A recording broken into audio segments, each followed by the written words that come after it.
Entonces, estábamos hablando que el síntoma predominante en las reacciones tóxico-medicamentosas es el prurito. Claro que también hay excepciones. A ver, ¿qué excepciones? Aquí vamos a ver una en infecciones, pero les hago recuerdo cuando hablamos del síndrome, la necrólisis epidémica tóxica, que era una reacción grave, puede presentarse con un exantema al inicio y puede haber prurito al inicio, pero después va a haber fiebre, va a haber dolor, todo lo que mencionábamos antes. Bueno. Aquí les hago repaso, les decía que ustedes van a ver estas enfermedades en pediatría, estas de aquí. La quinta enfermedad o eritema infeccioso producido por un parvovirus se caracteriza por las mejillas eritematosas, hay una erupción o un exantema. Decimos morbiliforme cuando tiene una forma eritematosa que no tiene un patrón específico. Y escarlatiniforme cuando parece escarlatina. Eso creo que se los voy a añadir a la clase para mostrarles el ejemplo. Bueno, en el caso de la quinta enfermedad aparece una erupción reticulada en brazos y piernas que aparece y desaparece. El paciente pequeñito, es porque se da más en niños pequeños, se va a presentar fiebre baja, cefalea, síntomas gastrointestinales y el tratamiento es solo con terapia de apoyo, o sea, hidratación, paracetamol y reposo. El sarampión, que todavía es una enfermedad que es de comunicación obligatoria al CEDES, producido por un paramixovirus, se caracteriza por fiebre alta, tos, conjuntivitis, fotofobia. Al inicio va a presentar manchas de Koplik, que son lesiones, son manchas blanquecinas en la mucosa gingival. Después aparece la erupción cutánea como máculas y pápulas rojas. Es un eritema bastante vivo. Comienza a nivel de la línea de los cabellos, o sea que es centrípeta, y luego va a ir hacia el tronco. El tratamiento, terapia de apoyo, control de posibles complicaciones, ya que es una enfermedad potencialmente grave que puede llevar a una neumonía o una encefalitis que puede ser mortal.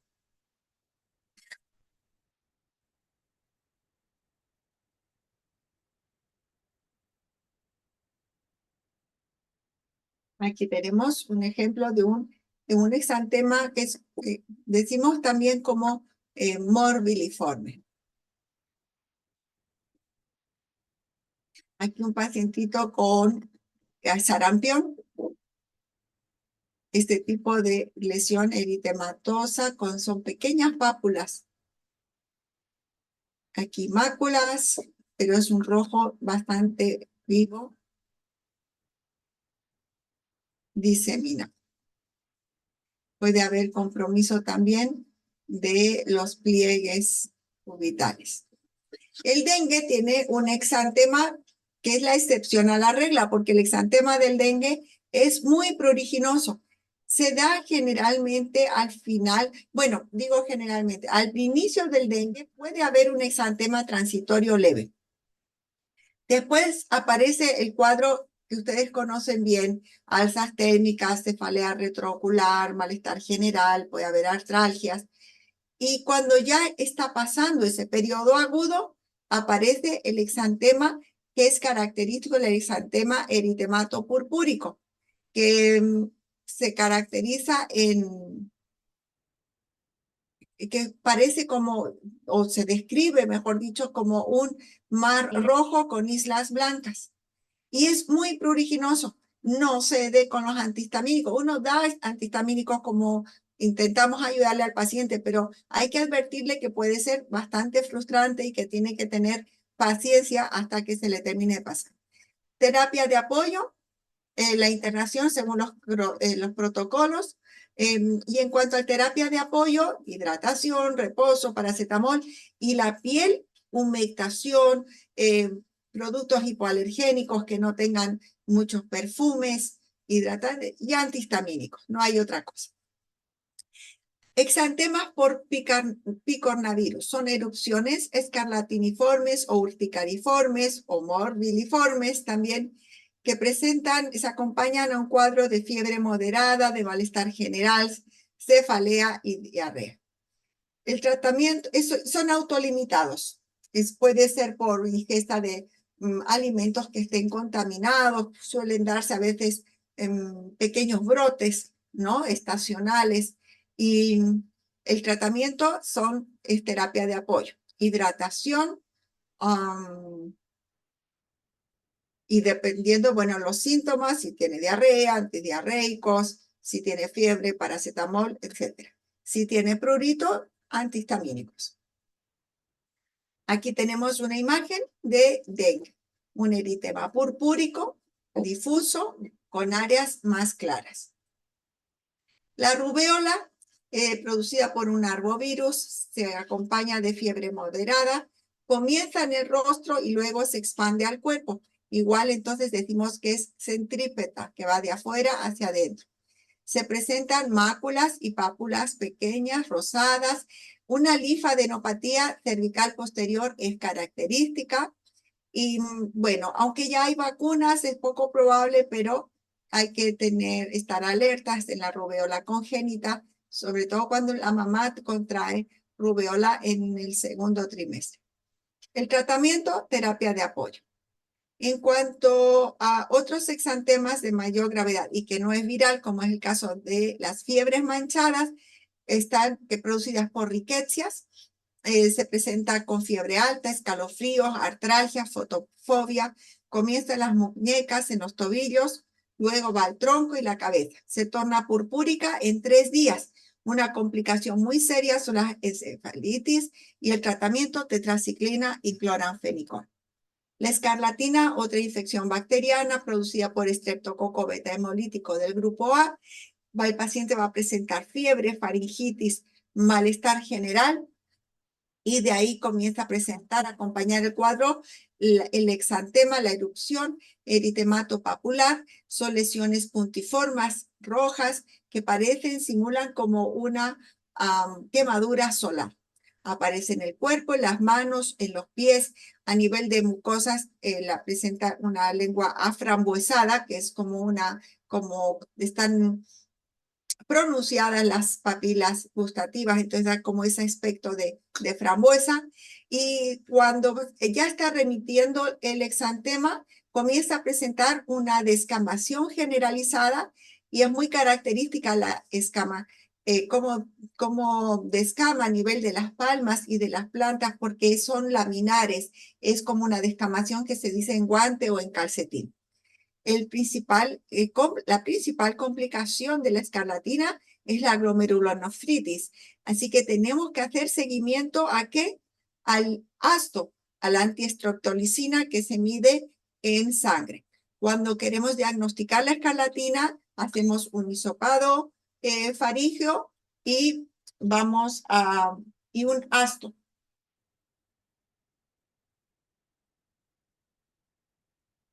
Tratamiento, penicilina procaínica, si el paciente lo vamos a tratar en forma ambulatorial o si lo vamos a internar, penicilina sódica. Paciente con una escarlatina. Aquí también tiene el signo de las mejillas rojas como abofeteadas, los labios son rojos, la lengua aframbuesada. Y esta foto que es de una página de internet, entonces no se ve muy claro, pero como para que ustedes puedan imaginarse cómo el eritema es difuso y aquí va desde el tronco hacia las extremidades. Eso es centrífugo. y las picadas y mordeduras por artrópodos. Bueno, ya hemos visto algunas la clase pasada cuando vimos miasis, cuando vimos tungiasis, pero ahora solamente un pequeño pantallazo de situaciones con las que se pueden enfrentar y que tenemos que saber cómo actuar. La mayoría de las picaduras de los insectos son completamente benignas, que se acompañan de prurito, puede haber un entumecimiento, un poquito de dolor y después desaparece. Es característico que aparece un punto central, una pápula con un punto central que es donde ha habido la inoculación del veneno y la vesícula. Ahora, pueden haber situaciones en que el paciente sea alérgico, como habíamos hablado de la urticaria, que el desencadenante puede ser también por inoculación. Entonces, pacientes alérgicos al veneno de la abeja puede hacer un shock anafiláctico, ¿verdad? Ahora, cuando hablamos de picada de araña, ahora hablamos de reacciones más severas. El año pasado salió en las noticias de casos de picaduras por viuda negra. Este tipo de araña hay más en los valles. También creo que era en Oruro que hubo, ¿verdad? Aquí en Santa Cruz, en la parte tropical, hasta donde sé, es poco probable por picadura de araña por viuda negra. Que en este caso, este tipo de cuadro es grave, pues eso lo saben bien, es una emergencia, se necesita el, el antídoto, pero la mayoría de las picadas de araña que tenemos en nuestro medio, las arañas en general de nuestro medio, no suelen tener un veneno mortal. Pero lo que sí producen es, bueno, y aquí también de nuevo se aplica en la susceptibilidad del paciente, o sea, puede un paciente hacer una reacción grave por una picada de araña aún en nuestro medio, pero no es que las arañas en nuestro medio en general no son tan graves como que el veneno de la viuda negra o en otros países que tienen la Loxoceles, la araña del rincón, que también es grave. Bueno, en nuestro medio, ¿qué es lo que suele producir una picada de araña? Mucha reacción local. Va a haber eritema, va a haber induración, ampolla, va a hacer isquemia y va a llevar a una necrosis, que esa necrosis puede demorar varias semanas o hasta a veces meses en detenerse y empezar a mejorar. La piel adyacente siempre se presenta con eritema y edema. En la mordedura de garrapata, que eso sí que tenemos mucho en nuestro medio, puede ser insensible, o sea, puede ser pacientes que no tengan ninguna sintomatología, o puede ser que tengan mucha sintomatología local, mucho prurito. A veces pueden quedar en partes de la garrapata, del aparato bucal de la garrapata, y el organismo hacer una reacción a cuerpo extraño y producir lesiones, nódulos que son bastante pruriginosos y prolongados. Ahora, las garrapatas pueden ser vectores de otras enfermedades. En nuestro medio tenemos muchas garrapatas, pero en general no tenemos reportes, o si hay, será algo real, muy aislado de transmisiones de enfermedades transmitidas por garrapatas. Pero en países en el hemisferio norte, sí que hay varias enfermedades, las mismas que les mencionaba de las fiebres manchadas producidas por riquecias, por ejemplo, la fiebre de las montañas rocosas en Estados Unidos, fiebres manchadas en México también, eh, la enfermedad de Lyme, una borreliosis también en el hemisferio norte. En nuestro medio Gracias a Dios no tenemos mucho este tipo de problemas. El año pasado, si no me equivoco, también hubieron sobre picaduras de escorpión, de alacranes. Tenemos bastante alacrán en nuestro medio, pero en general producen reacciones locales, nada más similar a lo que podría ser la picada de araña, aunque inclusive con menos necrosis, pero con mucho dolor en el lugar. Lo que pasó con el niñito que estuvo internado en el hospital de niños, en este caso hubo una reacción de tipo anafiláctica, no fue porque fuera realmente una alacrán muy venenosa. En países como México, Estados Unidos, Australia, que los alacranes o ¿Ya los cuánto sería ahí? ¿Hasta ahí? Para escorpiones que yo le diga. caninos. Ya. Por favor, micrófono, Karina Luna. ¿Por qué no me falta traerte la mujer? ¿Qué no te lo voy a traer? Compañera Karina, apague su micrófono.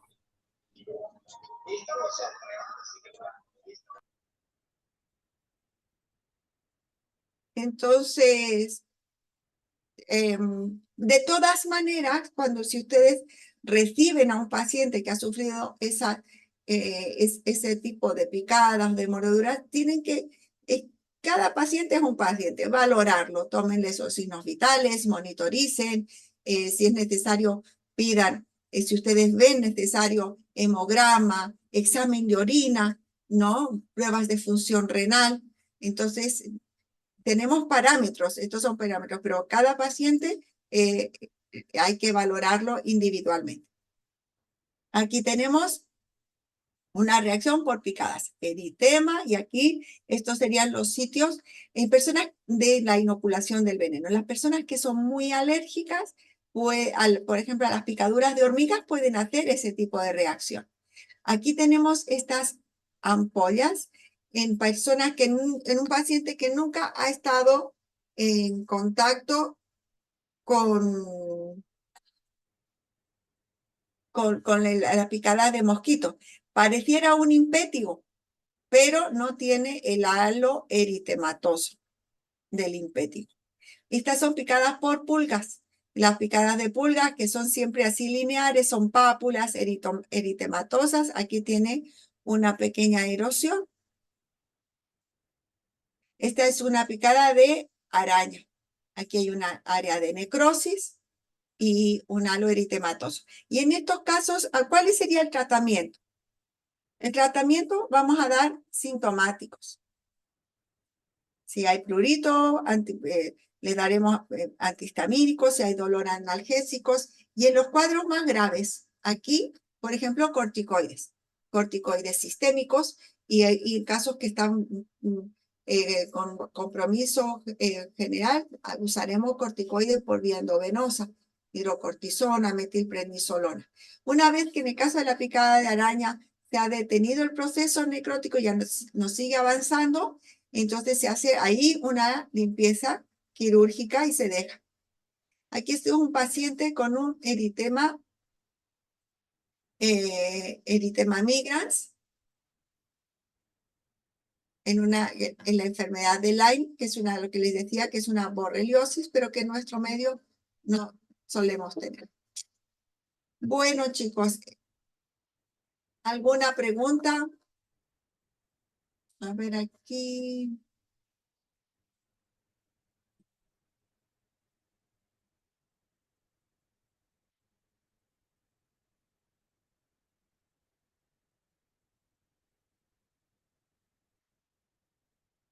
Ya, adelante. Bueno, chicos, ¿no hay preguntas? Doctora, yo tengo una.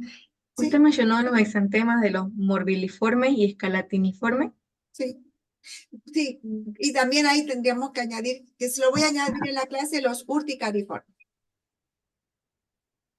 ¿Y esos son clasificaciones de exantemas?